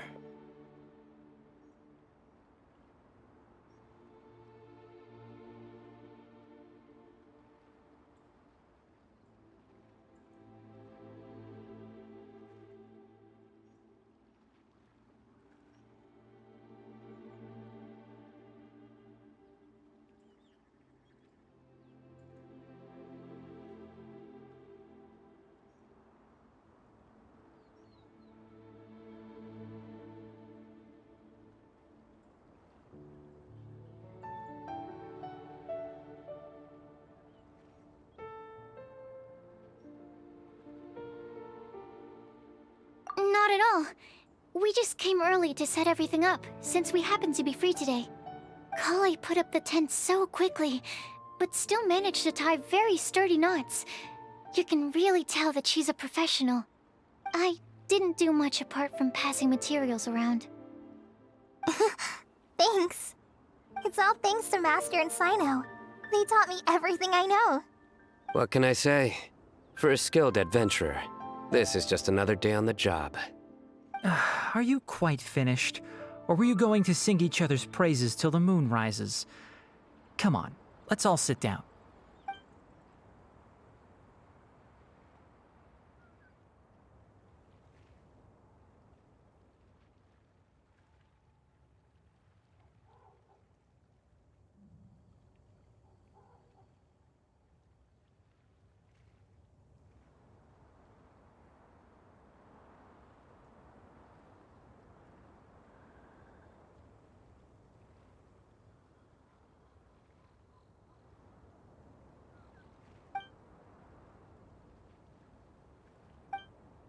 That sunshine sprat was really very good.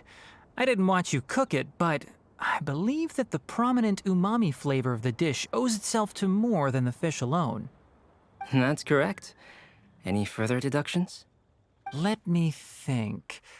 The aroma was quite uniform.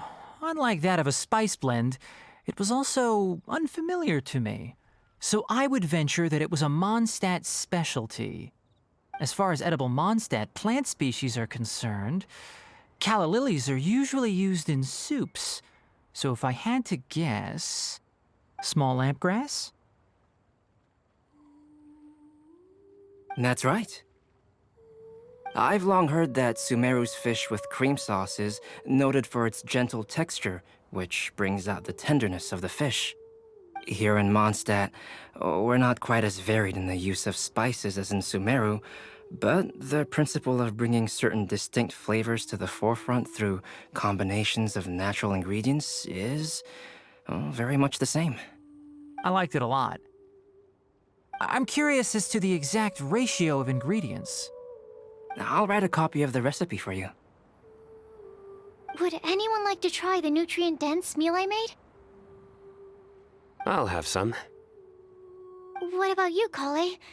It doesn't look like you've eaten very much. Is your appetite low at the moment? No. I just don't eat a lot normally.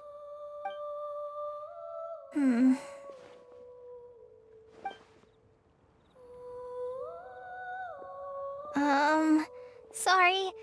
I didn't mean to make things awkward.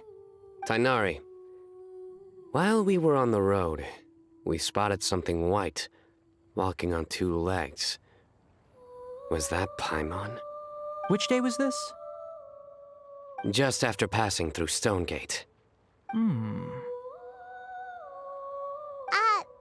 are you sure your eyes were working that day? Or maybe your hood was blocking your vision? Paimon always flies. There's no way she'd ever walk. Is that right? I thought that you'd made me snacked on too many local ground nuts.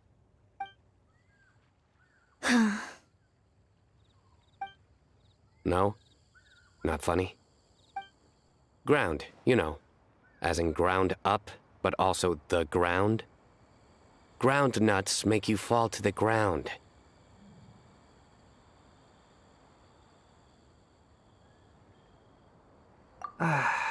Think of this as part of the process of getting to know Sino. The bright side, these jokes show that he thinks of you as his friends.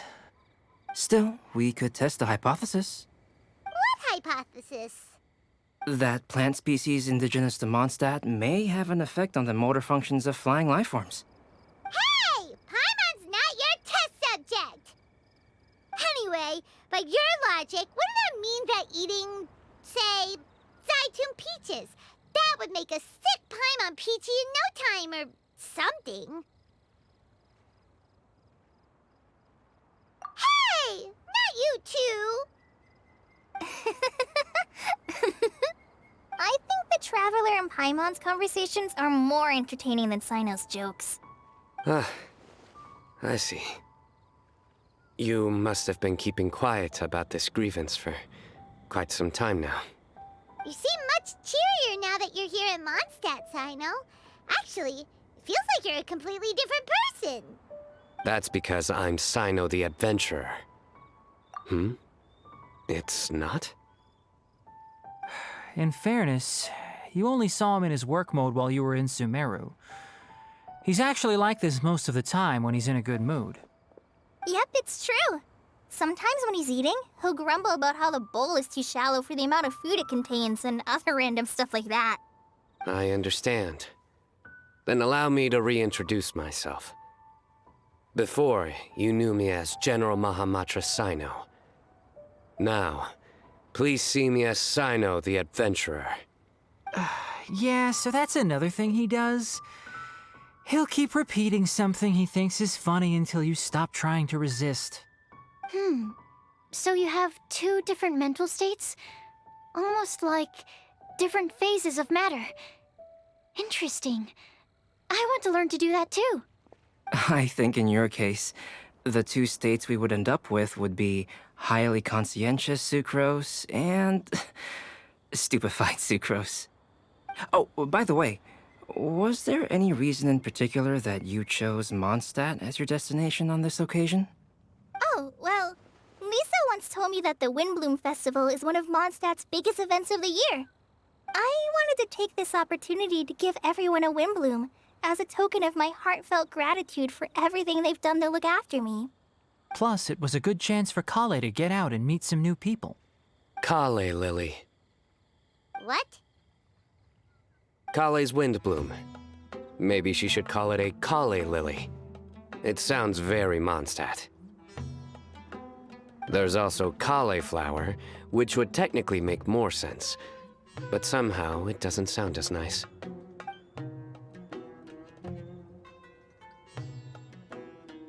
Moving swiftly on. Wow, he just completely ignored the joke and carried on the conversation. Guess sometimes that's the only way forward. Sumeru's been through some major changes recently, and things at work have only just started to calm down. I don't get many opportunities to take a vacation, and this was a chance to join Kale on her trip while also learning a few things about Mondstadt's flora and fauna that I'll be able to pass on to my peers and students on my return. Two birds with one stone. How about you, Sino? I came to ensure Kale's safety. That's just an excuse. Plain and simple. Also, there's the matter of a Genius Invocation TCG custom-made card back. Aha! So you did have an ulterior motive. Have you all played Genius Invocation TCG before?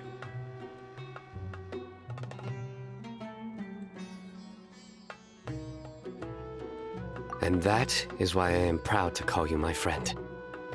When I first began contemplating getting a new card back, I asked around before eventually deciding to ask the legendary Mr. Calx for guidance. A friend of mine, Sawada, whom I played cards with on occasion, had been to Inazuma for the Irodori Festival. He told me that Calx was a Mondstadter, so I should try my luck there. Calx? Isn't that... You mean, he's a friend of yours? I see. So, you came to Mondstadt in search of Calx. No, that is inaccurate. I came here principally to protect Kale. You most certainly did not. Kale's been here on the quiet numerous times, and this is the first time you felt the need to join. Not only me, same applies to you too, doesn't it? If my writer friend were here now, I'm sure he would describe this curious coincidence as having the makings of a good story. It's always a pleasure to meet a fan. Oh, here it comes. Wait, you mean you're Mr. Calx? Having my new friends address me by my pen name feels somewhat unusual. Please, just call me Albedo. Huh. So you're Calx. Sino's been talking about you non-stop recently. He's intent on getting you to design a bespoke card back for him. You didn't have to say all that. I don't usually take private commissions, but I believe that we are friends now, all of us. Our conversations have been deep and interesting, and Sino, your passion for this game is indeed one of a kind. I can see it in your eyes. Obviously. And given that you've come all this way from Sumeru to see me, I'd be quite honored to take this commission. Wow, your teacher's so nice. I feel the same about yours. Well, they definitely have different personalities, but they're similar when it comes to their character. So, how much should I budget for the timeless masterpiece you will produce for me? Surely, timeless masterpiece is something of an overstatement. Any artwork fit to appear on the reverse of my card decks is by definition a timeless masterpiece, even if I do say so myself. Don't mind him.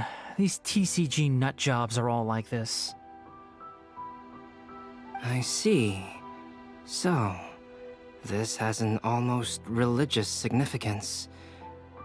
Well, for starters, I'd like to hear a few more of your jokes. My jokes?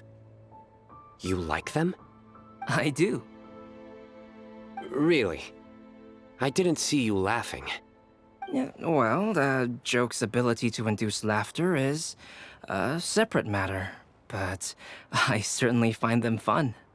If I might interrupt, does anyone else smell something strange? My nutritional meal! Will it be okay? Should we go over and take a look too?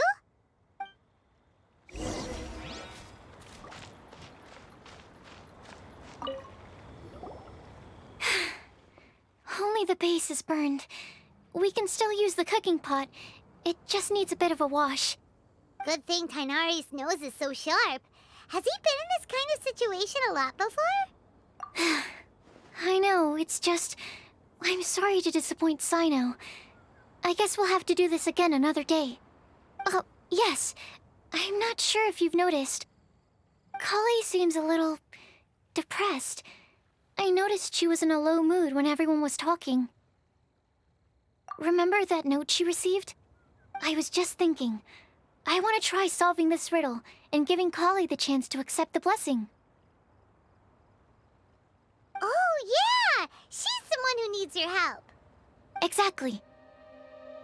Maybe she'll be willing to breathe into my test tube. But anyway, that can wait. As much as I'd like to make progress in my research, I'd prefer to see her smile. All right, we'll help out too. You will?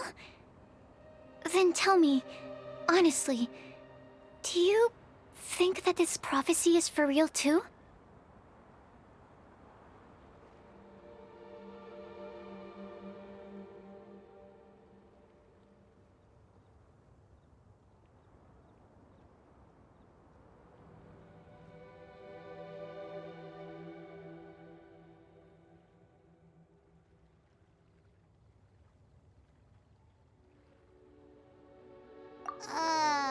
Right! All right. Let's meet at the alchemy crafting bench in the city. I've got some thinking to do in the meantime. We're back. Oh, what a shame. You just missed a joke about windmills. Stop, please.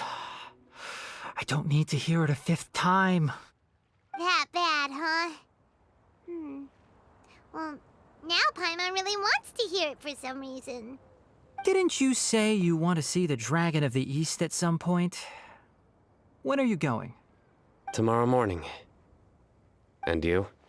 What are your plans? I'll go into the mountains to have a stroll and collect a few plants as samples. Oh, perhaps I could join you? I'll be looking for inspiration for these card back illustrations. Found you!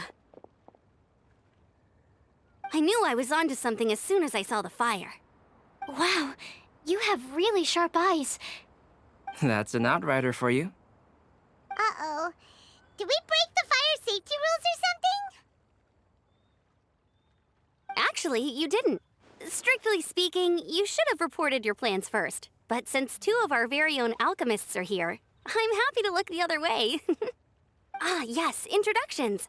I'm Amber, and this is the Reconnaissance Company Captain Eula, a good friend of mine. Good evening. You are friends of Kale, yes? A pleasure to meet you. Oh, Amber and Eula. The pleasure is ours. I've heard a lot about both of you from Kale. Oh, really? All positive, I hope. You asked that last time, too. Of course it was positive. I'd say. We hear the latest news about you every time you write to Kale. Glad to know we've made a good impression so far. Anyway, we're just here to collect Kale, so don't let us interrupt your chat. Come on, Kale. We're gonna take you to check out a few scenic spots. Okay, great. Still as high energy as always. You know Amber? Yes, we've met. She's Kale's most important friend. And for that, we are also very grateful to her. That's Amber for you. Her outgoing personality means she can make friends with just about anybody. It's getting late, and we still have a lot lined up tomorrow. I suggest we all head back and get some rest. All right, I'll start packing up.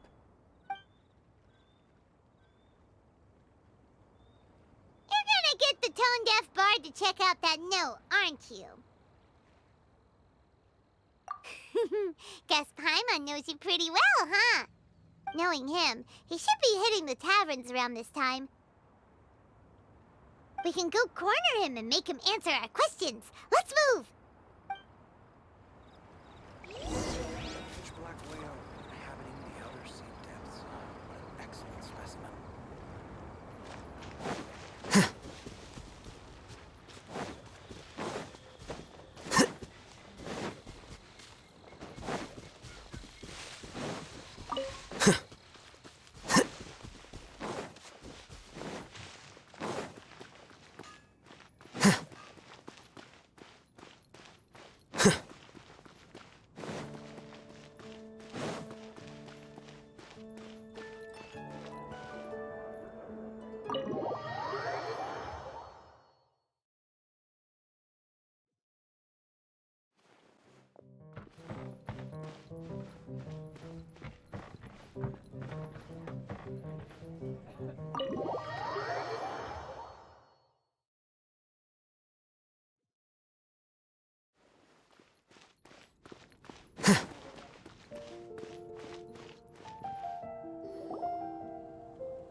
Oh, it's been a while.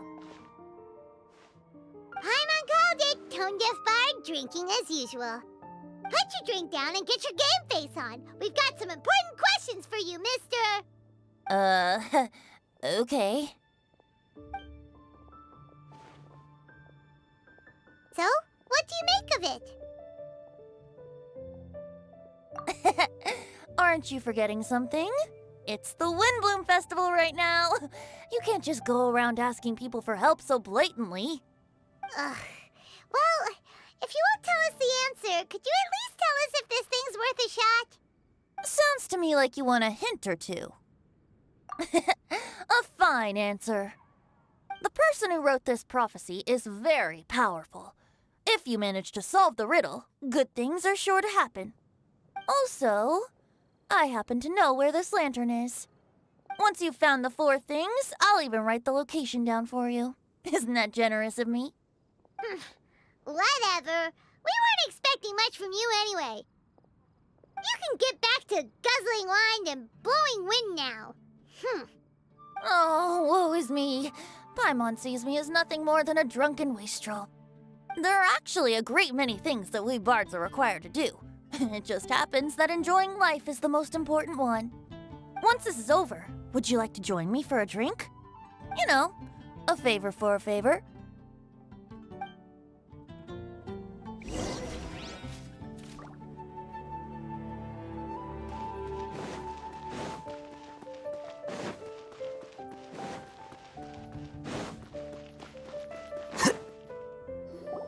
A flower that is not of this world. Not of this world. Sucrose! We've got some good news and some bad news. Which would you like to hear first? Let's have the bad news first, I guess. Huh? Really? Don't most people usually want to hear the good stuff first? Oh, all right then. Basically, we went to Windrise to divine the breeze. The wind said that the prophecy is real and that your idea is a really good one. That doesn't sound like bad news. So what's the real bad news then?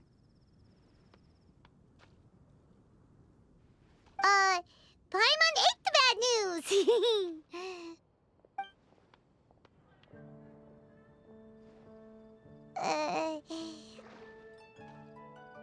Blame Sino. If it's not funny, then it's his fault.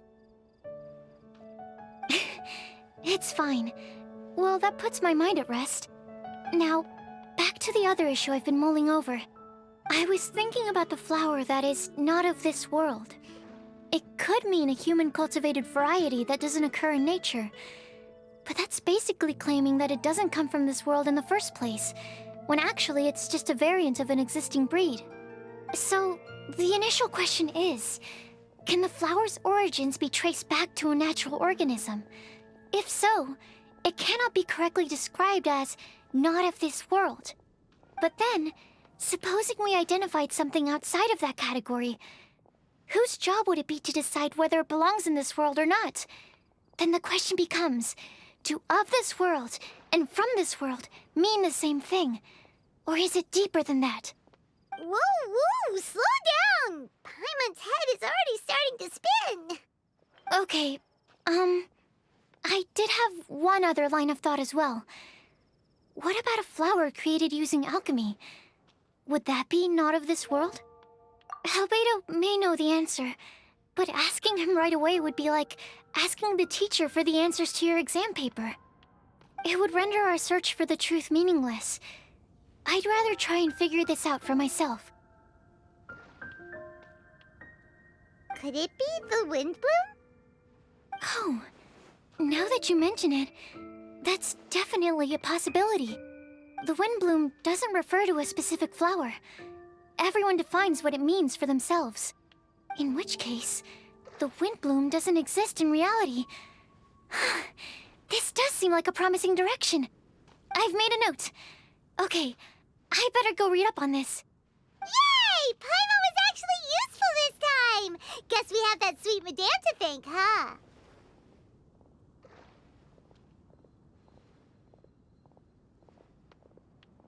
I'll need some time to prepare.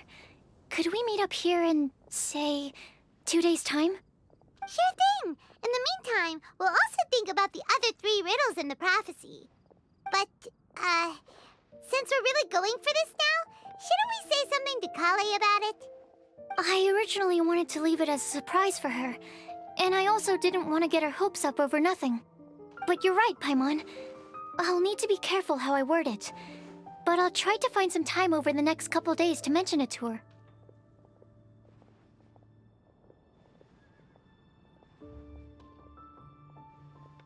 All right. Thanks so much.